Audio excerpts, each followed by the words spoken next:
D3 7th edition, question number 9, part A, exercise 4A. Simplify. This is 2x square y whole cube, denominator में 10x y cube whole power square multiply by 5xy4 whole power cube, and in the denominator we have 4xy with no power. First of all, ये cube इस 2 का भी है, इस x square का भी है और इस y का भी है. जब ये 2 इस क्यूब पर अप्लाई होगा तो याद रखिए कि जब भी कभी किसी भी नंबर पर पावर आ जाती है, लाइक अगर 2 के पास क्यूब है तो इसका मतलब ये 2 3 टाइम्स मल्टीप्लाई होगा. जब 2 3 टाइम्स मल्टीप्लाई होगा तो 2 to the 4 4 2 are 8 हो जाएगा. ये 2 कभी भी 3 से मल्टीप्लाई होके 6 नहीं होगा. किसी भी नंबर की पावर जितनी टाइम्स आएगी इसका मतलब वही नंबर उतने टाइम्स मल्टीप्लाई होगा. 2 की पावर क्यूब 8 हो गया. इसी तरह से यहाँ पर x के पास स्क्वायर है, अगर पावर टू पावर आ जाता है, यहाँ पर 3 है तो ये 2 3s आपस में मल्टीप्लाई होकर 6 हो जाते हैं, तो 2 3s are 6 हो गया. अब ये क्यूब इस y का भी है तो ये y पर कोई पावर नहीं है तो खाली क्यूब लिखा जाएगा.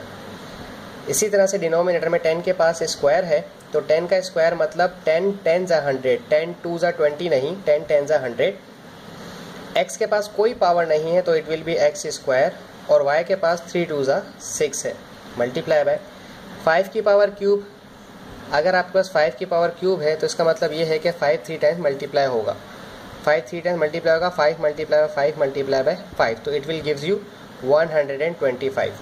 तो यहाँ पर आप लिखेंगे 125, x क्यूब आ गया, y 4 3s are 12 आ गया, क्योंकि 3 इस x का भी है, 3 इस y का भी है. यहाँ x पे कोई पावर नहीं थी तो ऐसे ही आके x 3 हो गया, y के पास 4 है, 4 3 से मल्टीप्लाई करके 12 हो गया. डिनोमिनेटर में आपके पास कोई नंबर नहीं है. आप यहाँ पर तमाम वेरिएबल्स और आप अपने कोफिशिएंट्स को सेपरेट कर लें. कोफिशिएंट्स वो नंबर होते हैं जो अल्फ़ाबेट्स से पहले लिखे जाते हैं और अल्फ़ाबेट्स को ही वेरिएबल कहा जाता है. 8 मल्टीप्लाई बाय 125 और in the denominator we have 100 multiply by 4. आपके पास x6 multiply by x cube, ये वाला x6 और ये वाला x क्यूब, ये वाला y क्यूब और ये वाला y12, y cube multiply by y12.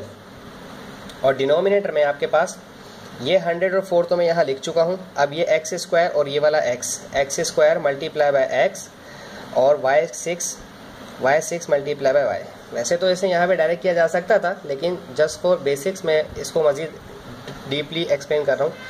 4 1s are 4, 4 2s are 8. 2 multiply by 125 upon 100. अगर किसी को इसमें प्रॉब्लम है कि इसे रिड्यूस कैसे किया जाता है तो वो समझ ले कि ये 4 और 8 दोनों सिमिलर टेबल में आते हैं. ये 4 1s are 4 होता है और 4 2s are 8. अब ये x और ये x दोनों मल्टीप्लाई कर रहे हैं. जब भी same numbers, same brackets, same values आपस में मल्टीप्लाई होती हैं, इट डजेंट मैटर कि x ही है या y ही है या कोई अल्फ़ाबेट ही है, तो मल्टीप्लाई होगा तो पावर ऐड होंगी. कोई भी नंबर आपस में मल्टीप्लाई होगा तो पावर्स ऐड हो जाएंगी. लाइक अगर 6 और 3 है ये ऐड होके 9 हो जाएगा, y 12 और 3 है ऐड होके 15 हो जाएगा. डिनोमिनेटर में यहाँ 2 है, यहाँ 1 है, ये प्लस होके 3 हो गया, और यहाँ y6 और ये वहाँ यहाँ y1 6 + 1 ये हो गया 7. आप ये दोनों टेबल अपने रिड्यूस कर सकते हैं 5 के टेबल से. 5 2s are 10, 2 कैरी यहाँ पर आएगा, it will be 25, 5 5s are 25, 5 2s are 10, 5 0s are 0. आपके पास यहाँ पर 25 और यहाँ पर 20 आया जो कि 5 के टेबल में आ जाता है. 5 4s are 20 और 5 5s are 25. फिर 2 1s are 2, 2 2s are 4. ये रिड्यूस होकर ऊपर सिर्फ 5 बचा और नीचे सिर्फ 2 बचा. ये x 9 में से 3 माइनस हुआ तो x 6, 15 में से 7 माइनस हुआ, 5 यहाँ से 3 यहाँ से, इट विल बी 8. ये आपका आंसर है. आप इसको मज़ीद सॉल्व किया नहीं जा सकता. आप इसे पॉइंट में आंसर देंगे नहीं, इससे ज़्यादा इसे आप सॉल्व करेंगे नहीं. ये सिंप्लीफाई हो चुका है.